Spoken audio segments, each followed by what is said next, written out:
aí, turma, tudo bem? Espero que estejam animados para a nossa terceira aula da disciplina Planejamento Estratégico Governamental. Falaremos nesta unidade 3 sobre a metodologia de diagnóstico de situações. Sendo assim, abordaremos inicialmente sobre uma visão preliminar do resultado, agir estratégico, pressupostos para uma ação estratégica em ambiente governamental, o conceito de ator social, características do jogo social, os momentos da gestão estratégica, a análise de governabilidade, o triângulo de governo, a situação-problema como objeto do planejamento estratégico governamental, conceito de problema ou situação-problema, a diversidade das explicações situacionais, o fluxograma explicativo da situação e, por fim, sobre a seleção de nós críticos. São objetivos desta aula levá-los a compreender como se pode gerar coletivamente um mapa cognitivo relativo a uma situação-problema e como construir o seu fluxograma explicativo. Captar os condicionantes da ação de governo a partir de conceitos como projeto de governo, governabilidade, capacidade de governo, tempo e oportunidade. E aplicar a metodologia de diagnóstico de situações e saber relacioná-la com o processo de transição do estado herdado para o estado necessário. Bom, turma, já iniciando o nosso conteúdo, pode-se dizer que a metodologia de diagnóstico de situações começa com a construção de um mapa cognitivo de um determinado ou uma determinada situação-problema. Este mapa ele pode ser considerado, para todos os efeitos, como um modelo descritivo de uma realidade complexa sobre a qual, no momento normativo posterior, com o emprego da metodologia de planejamento de situações, serão elaboradas estratégias, especificamente voltadas a alterar a configuração da situação-problema. A metodologia de diagnóstico de situações busca viabilizar uma primeira aproximação aos conceitos adotados para o planejamento estratégico governamental e ao conjunto de procedimentos necessários para iniciar um processo dessa natureza numa instituição pública de governo. Do ponto de vista mais formal e enfatizando o seu caráter pedagógico mais do que o de ferramenta de trabalho que ela possui, a metodologia de diagnóstico de situações ela pode ser considerada como uma variação da metodologia do estudo de caso ou do método do caso, amplamente utilizada desde o início do século XX nas escolas de direito e de administração pública e de empresas em todo o mundo. Sem pretender comparar esse método de ensino com a metodologia de diagnóstico de situações, mesmo porque essa possui um caráter que almeja transcender em muitos esta condição ou criticar a forma como foi concebido ou tem sido utilizado, cabe enfatizar que os esforços iniciais para sua concepção e utilização, realizados por Carlos Matos, se dão em ambientes de governo para resolver problemas concretos e não para a construção ou idealização de casos úteis para o ensino de administração. Uma visão preliminar do resultado da aplicação da metodologia de diagnóstico de situações pode ser obtido através de um exemplo bem simples, ainda que sofrido aí pelos palmeirenses, o qual mostra os problemas identificados por um ator, ou seja, o time do Palmeiras, no âmbito de uma situação-problema, a sua derrota frente ao Corinthians. Frente à derrota, o presidente do Palmeiras reuniu os jogadores para entender por que o time foi derrotado e buscar soluções. Iniciou a reunião perguntando a cada jogador qual foi a causa da derrota e pediu que cada um escrevesse uma ficha esta causa. Pediu também que os jogadores respondessem usando uma ficha para cada problema com uma frase objetiva, curta, direta, com poucas palavras, ressaltando que não colocassem mais de um problema na mesma folha. Se quisessem indicar mais de um problema, deveriam usar outra ficha. E ainda, de preferência, que a frase não começasse com falta disso, falta daquilo. Pois se fosse assim, o enunciado do problema já estaria dizendo a sua solução, providenciar o que está faltando. E isso deveria ser evitado para que se pudesse ter uma visão mais adequada da situação-problema como um todo. Finalmente, pediu que evitassem o ruído do tipo 1. Eu falo X e o outro entende Y. E também o do tipo 2. Eu acho que falei M, mas na realidade falei N. Vejamos de acordo com a figura 1 o que eles conseguiram. Jogadores querem sair do Palmeiras, Palmeiras pouco motivado, poucas jogadas com chance de gol, Corinthians bem preparado e motivado, atrito entre jogadores e dirigentes, jogo lento e má pontaria, atraso de pagamento no Palmeiras, Corinthians possui mais sócios, baixa renda nos jogos, Palmeiras com má preparação física. Bem, em seguida, eles tentaram ordenar os problemas identificados, colocando as causas mais determinantes à esquerda. Vamos observar o resultado na figura 2. Assim ficou: atraso de pagamento no Palmeiras, baixa renda nos jogos, Palmeiras com má preparação física, Palmeiras pouco motivado, Corinthians bem preparado e motivado, Corinthians possui mais sócios, jogo lento e má pontaria, poucas jogadas com chances de gol, atrito entre jogadores e dirigentes, jogadores querem sair do Palmeiras. Depois, eles organizaram os problemas classificando as causas segundo a capacidade que tinham de agir sobre elas, ou seja, a governabilidade, para tentar entender quais eram as relações de causalidade que existiam entre si.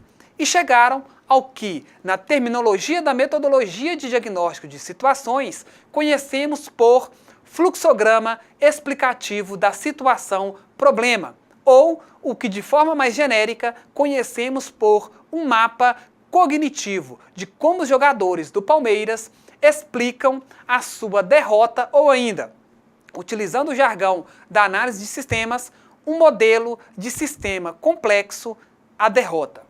Vejamos o mapa cognitivo da situação exposta na próxima figura. Bem, aqui nós temos então o mapa cognitivo da situação da derrota do Palmeiras frente ao Corinthians. Então, a baixa renda nos jogos levou aí ao atraso de pagamento no Palmeiras, que levou o Palmeiras a ser um time pouco motivado, que gerou poucas jogadas com chance a gol, que culminou com o Palmeiras perdeu por 3-0. Ainda, o Palmeiras pouco motivado e o atraso no pagamento no Palmeiras resultou aí no Palmeiras com uma má preparação física, que por sinal fez com que o jogo ficasse mais lento e uma má pontaria dos atletas. E ainda, na parte inferior, o fato do Corinthians possuir mais sócios e uma maior torcida, gerou um Corinthians bem preparado e motivado, né, que gerou poucas jogadas com chance de gol do Palmeiras, que também culminou aí na perda do Palmeiras para o Corinthians por 3-0. O foco da ação estratégica é tornar possível, no futuro, o que hoje parece impossível ou improvável, e manter atenção sobre o que é mais importante fazer para atingir os objetivos traçados. Nossa concepção de planejamento implica, portanto, enfrentar problemas planejando para construir viabilidade. Pressupostos para uma ação estratégica em ambiente governamental. Para uma mesma situação-problema, podemos construir diferentes explicações ou diagnósticos válidos. Cada ator social tem a sua visão da realidade, dos resultados que deve e pode alcançar e da ação que deve empreender. No entanto, é preciso avançar na percepção sobre o conceito de diagnóstico, incorporando a ideia mais apurada de análise de situações e compreender que é necessário saber interagir com outros atores para ganhar sua colaboração ou vencer suas resistências. Partimos da hipótese realista e minimalista de que o ator que planeja está inserido no objeto planejado e não tem controle sobre o contexto socioeconômico e político no qual vai agir. O planejamento estratégico governamental, ele supõe que o ator que planeja atua em um ambiente marcado por incerteza, em que surpresas podem ocorrer a todo momento e que a possibilidade do insucesso está sempre presente e deve ser incorporada no cálculo político. O conceito de ator social. Segundo Matos, ator social é uma pessoa, grupo ou organização que participa de algum jogo social, que possui um projeto político, controla algum recurso relevante, tem, acumula ou desacomoda forças no seu decorrer e possui, portanto, capacidade de produzir fatos capazes de viabilizar seu projeto.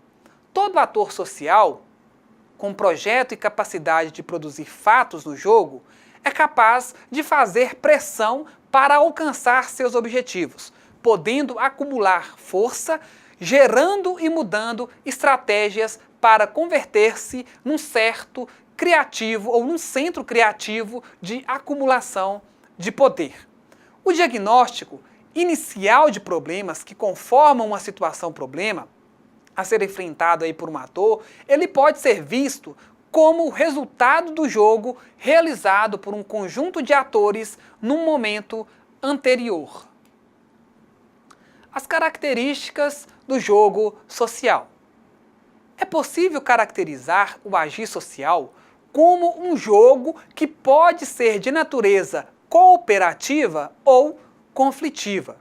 Num jogo social, diferentes jogadores têm perspectivas que podem ser comuns ou divergentes e controlam recursos que estão distribuídos entre os jogadores segundo suas histórias de acumulação de forças em jogos anteriores.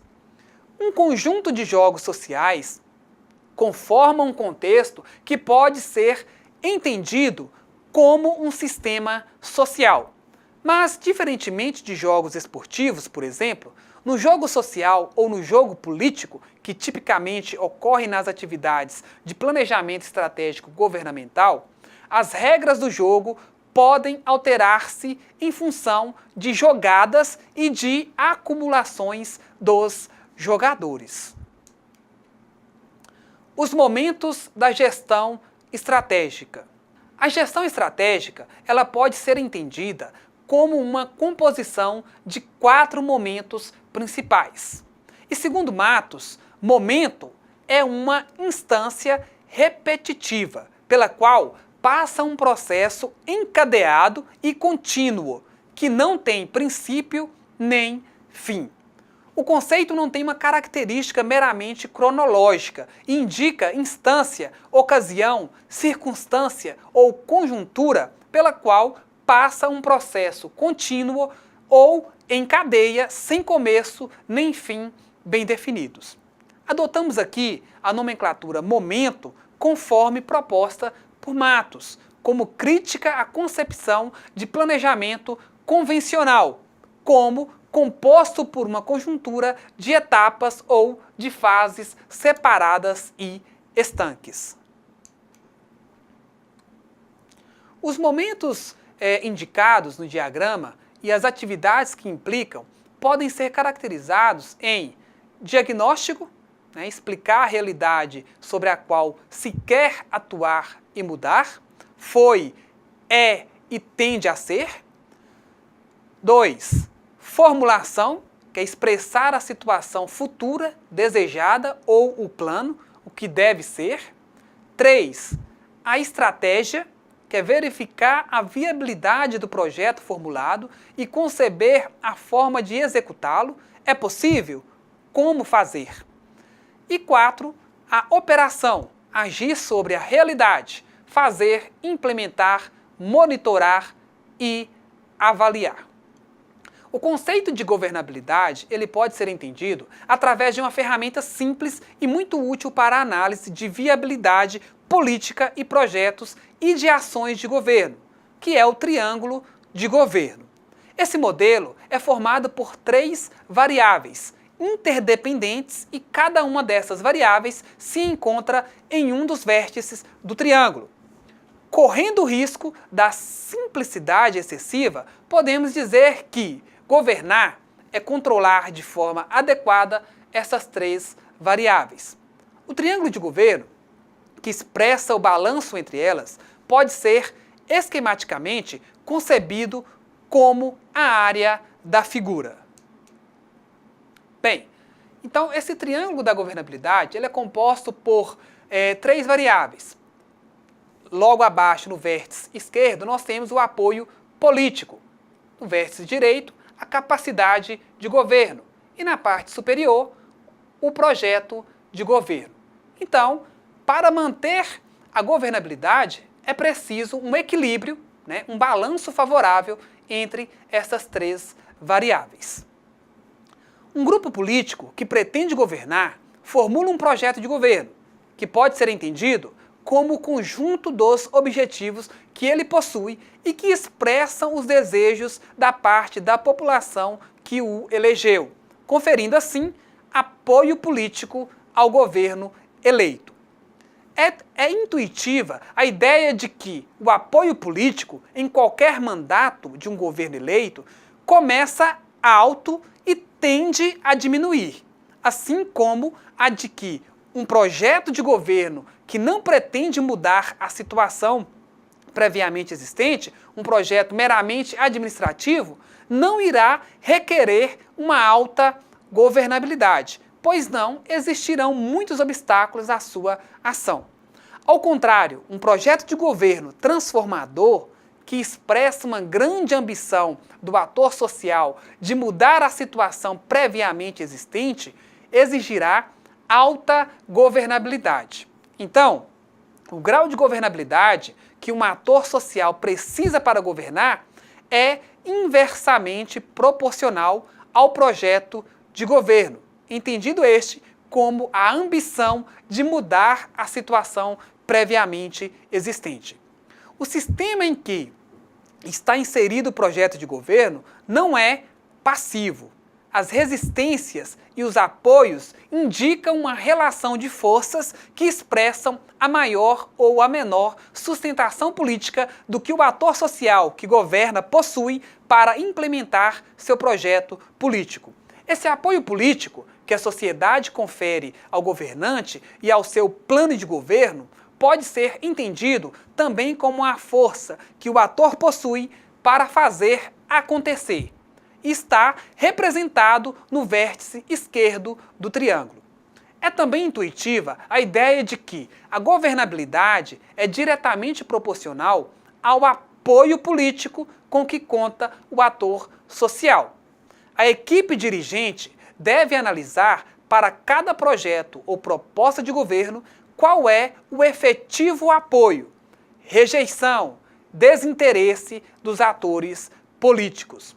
No caso de um governo municipal, eles serão o prefeito, secretariado, movimentos sociais e sindicais, apoio partidário, opinião pública, legislativo, meios de comunicação, formadores de opinião e tantos outros atores. O controle dos aspectos que integram o sistema depende da capacidade que o dirigente possui para implementar seu projeto, construindo resultados, mudando a realidade e ampliando assim a sua governabilidade. Mas a análise ela deve informar também para cada projeto ou proposta de governo qual é a capacidade de governar da equipe dirigente. sua experiência de gestão, seus métodos de trabalho, sua organização interna, suas habilidades pessoais, seu controle de meios para empreender o projeto e seu controle de recursos, tempo, conhecimento, financeiros, pessoal capacitado, capacidade para formar opinião, para gerenciar ou para coordenar processos de trabalho, para gerar legislação ou regulamentações, comunicação, mobilização de apoio. A capacidade de governo ou a governança é recurso cognitivo, saber governar, com o qual conta a equipe de governo e deriva desse conjunto de fatores. A governabilidade, ela depende a cada momento e, para um dado projeto, das situações específicas proporcionadas pela ação sob análise. Dois fatores importantes que afetam a governabilidade são o tempo, entendido como o recurso mais escasso do governante, tá? E a oportunidade política para empreender uma dada ação de governo. Vejamos neste gráfico exemplo de duas situações sobre o conceito de governabilidade. Bem, a curva da capacidade de governo se inicia baixa. A capacidade de governo está ali no canto esquerdo inferior. Então, a curva da capacidade de governo ela se inicia baixa e negativa, indicando que a equipe do governo eleito, em geral, não sabe governar. E só o faz, de fato, quando ela atravessa o eixo horizontal. Já a curva do apoio político, que se inicia positiva e alta, indicando que a equipe do governo eleito conta sempre, no início, com muita aprovação da população. No primeiro caso, se a equipe dirigente não possui suficiente capacidade de governo, ela demorará para começar a governar de fato. E por isso, o apoio político, que em geral tende a diminuir, se verá reduzido pela incapacidade da equipe de satisfazer ao interesse da população. Nessa situação, o governo terminará de fato antes do encerramento previsto. Ou então, para manter a governabilidade, a equipe terá de reduzir o seu projeto de governo, isto é, a ambição de mudar a situação previamente existente. Ele terá de ser sacrificado de modo a obter apoio político das forças conservadoras. No segundo caso, a equipe dirigente ela consegue adquirir capacidade de governo mais rapidamente e, em consequência, o período efetivo de governo começa mais cedo e seu projeto poderá ser mantido até o fim. Isso significa o quê? Que o governante não irá ser obrigado a diminuir sua expectativa de mudar a realidade. Essa equipe, por começar a governar com uma capacidade de governo maior, pode fazer com que o apoio político aumente em vez de reduzir, contribuindo assim para que seja promotora do perfil de sua sucessora, a qual terá a mesma linha política de projeto bem-sucedido e que tenha o apoio da população. A equipe, por saber governar, faz com que o resultado que alcança promova uma ampliação do mandato previsto. Todavia, para que isso ocorra, é necessária a capacidade de governo. Quem não der a devida atenção à capacidade de governo, que é um dos recursos mais importantes para se governar, não conseguirá governar. Poderá até pensar que está governando, ou mesmo governar durante certo tempo. Porém, a partir de um dado momento, não irá mais fazê-lo. Depois de assumir o mandato, o apoio político ele não será um mero reflexo da plataforma política ou da simpatia da população pelas ideias da equipe que governa. Depois que o governo está em execução, a simpatia não é tão importante como era no momento da eleição. A partir desse momento, o apoio político ele se torna proporcional à capacidade de governo. A situação problema como objetivo do planejamento estratégico governamental. Qualquer situação pode ser entendida pelo ator com ela envolvido como o resultado, o placar de um jogo, e que essa situação pode ser por ele encarada como um problema a resolver. Ou seja, o êxito em um jogo será a solução de um problema ou a mudança do placar. Podemos entender a realidade social como um grande jogo, integrado por muitos jogos parciais e que possuem suas próprias regras, em que atores se veem envolvidos ou procuram se envolver. Em todos os jogos, há alguns jogadores e alguns espectadores. Nenhum ator social participa de todos os jogos. O governante, o ator que planeja ou o encarregado da gestão de uma situação podem ser vistos como jogadores que, com suas ações, produzem acumulações, procurando alterar o resultado do jogo. É com base nessas acumulações que eles podem ampliar ou reduzir sua capacidade de produzir novas jogadas e alterar a situação inicial. Este é o mecanismo básico através do qual se acumula ou se desacumula poder e se produz ou não mudanças significativas sobre uma dada situação, problema. Observar, então, a situação de governo que gera acúmulos de poder e resultados socialmente valorizados é uma atividade chave do planejamento estratégico governamental. O elemento central do momento de diagnóstico é a produção de um quadro que identifique e relacione entre si os problemas mais relevantes associados a uma dada situação em um determinado momento. No jogo social, são produzidos 3 tipos de problemas, adotando como referencial o tempo, o significado e a natureza do seu resultado para um determinado ator. O problema ele pode ser uma ameaça, isto é, um perigo potencial, tá, de perder algo conquistado ou agravar uma situação. O problema ainda pode ser uma oportunidade, ou seja, a possibilidade de que o jogo social abra e sobre a qual o ator pode agir para aproveitá-la com eficácia ou desperdiçá-la, tá? E ainda pode ser um obstáculo, isto é, uma deficiência passível de ser atacada através da adequada observação e qualificação do jogo em curso. Bem, podemos também classificar os problemas quanto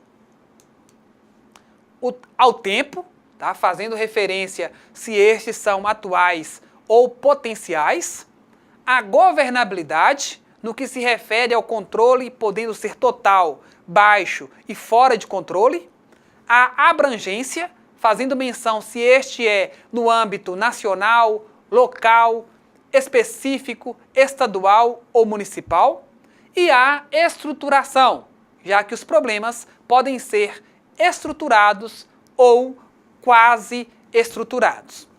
O enfrentamento de problemas já criados ou presentes é um ato reativo. O enfrentamento das ameaças e das oportunidades é um ato propositivo. A ação de caráter propositivo é um objetivo a ser perseguido permanentemente pelo ator que busca melhores resultados e mais possibilidades de êxito. Tais possibilidades, no entanto, não estão usualmente sob controle dos dirigentes públicos. Ao assumir a frente de uma organização ou instância de governo, a escala e a gravidade dos problemas já detectados exigem soluções imediatas, que costumam ser tão abrangentes que a ação do governante tende a ser de caráter reativo.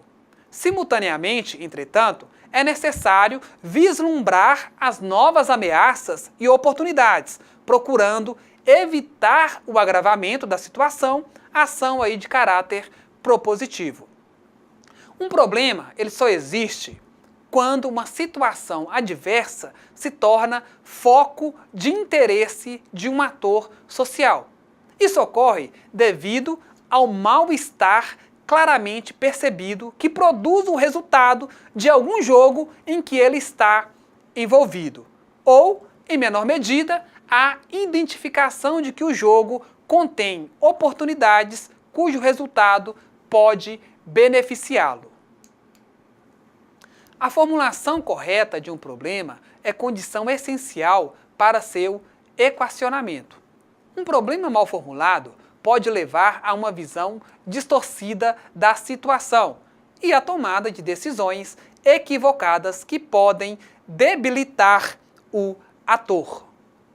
Um problema, ele pode ser uma situação ou um estado negativo, uma má utilização de recursos, uma ameaça ou uma intenção de não perder uma oportunidade.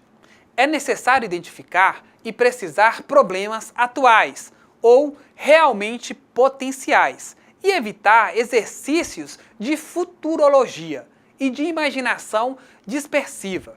Um problema não é a ausência de uma solução. É conveniente evitar a indicação de temas gerais como problemas. Exemplo, saúde, transporte, etc. É também conveniente evitar listar objetivos, como atingir 50% de imunização, concluir a estrada entre A e B.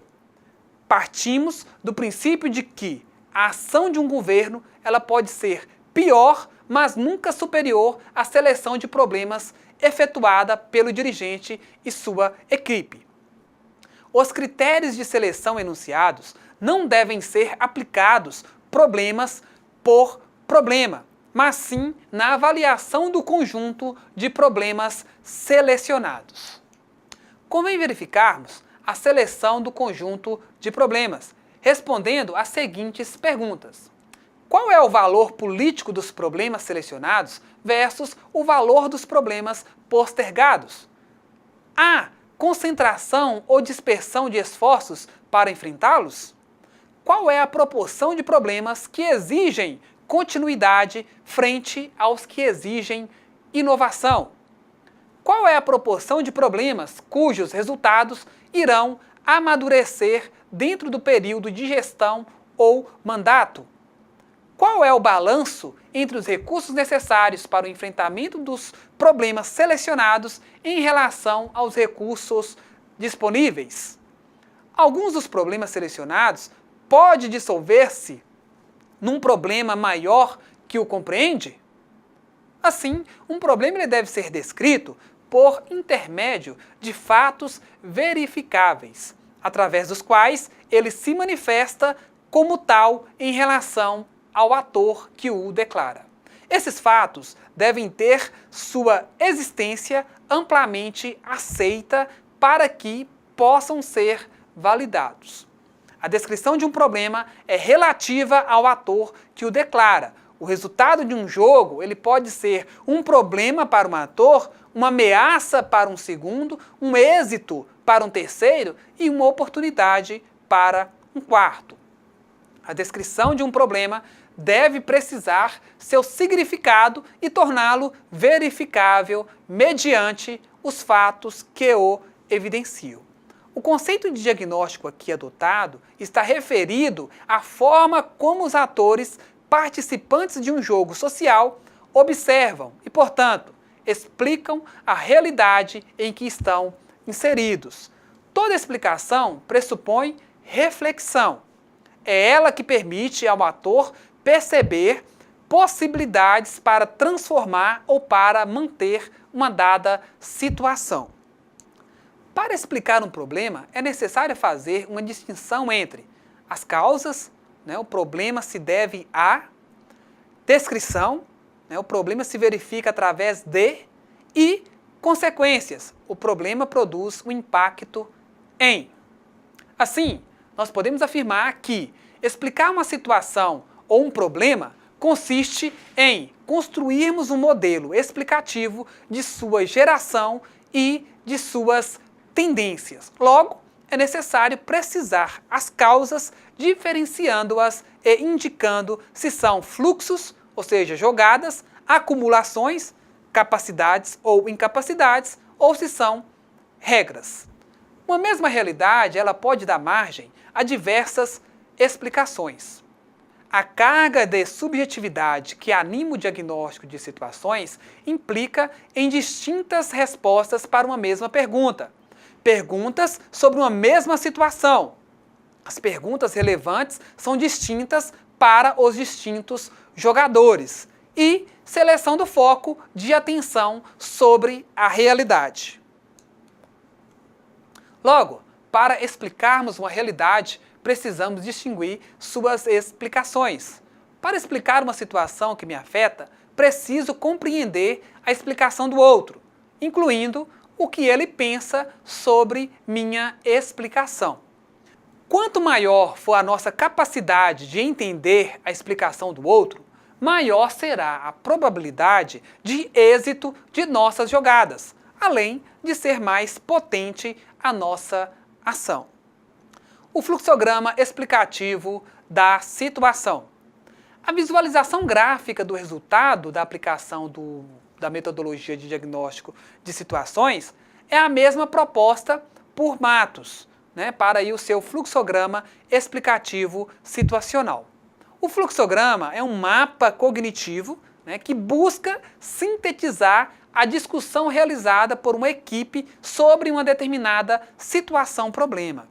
A sua estruturação é baseada no estabelecimento de relações de causa e de efeito entre as variáveis que a conformam.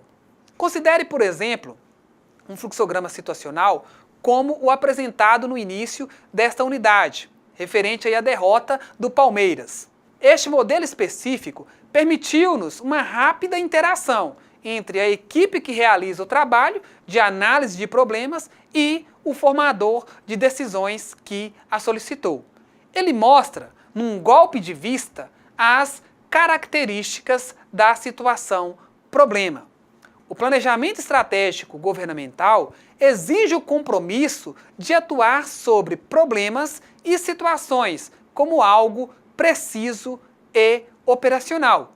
De outra maneira, a reflexão como suporte à tomada de decisões não leva à ação efetiva nem se revela prática.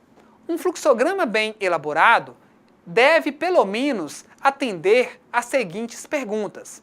Primeiro, como e onde atuar para mudar a descrição de um problema? E segundo, a mudança provocada será suficiente para alcançar os objetivos perseguidos? Os nós explicativos de um fluxograma, encadeamento de causas ou cadeias causais da situação-problema, sobre os quais podemos atuar com eficácia prática, nós os chamamos de nós críticos. Para melhor precisar um nó crítico, nós devemos descrevê-lo de forma a torná-lo monitorável e restringir a ambiguidade possível nas interpretações a ele referidas. Um último conceito importante da metodologia de diagnóstico de situações é a árvore de problemas. Esta é formada pelo conjunto de nós críticos e o resultado do problema indica onde o ator deve concentrar a sua atenção. Os nós críticos escolhidos, eles indicam os centros onde se deve dar atenção de gestão sobre a situação. A definição dessas ações é realizada através da aplicação da metodologia de planejamento de situações. No fluxograma, cada caixinha é uma variável do modelo que representa um aspecto importante da realidade ou sistema observado, ou seja, situação-problema. Cada setinha indica uma relação de causalidade que se considera existir na realidade. Ela representa uma teoria que se formula sobre a realidade. Bom, turma, chegamos aqui ao final de nossa terceira aula. Não deixem para fazer a atividade aplicada da disciplina na última hora. A proposta já se encontra no ambiente virtual de vocês. Mais uma vez, obrigado pela atenção, fiquem com Deus e até a nossa quarta e última aula da disciplina Planejamento Estratégico Governamental.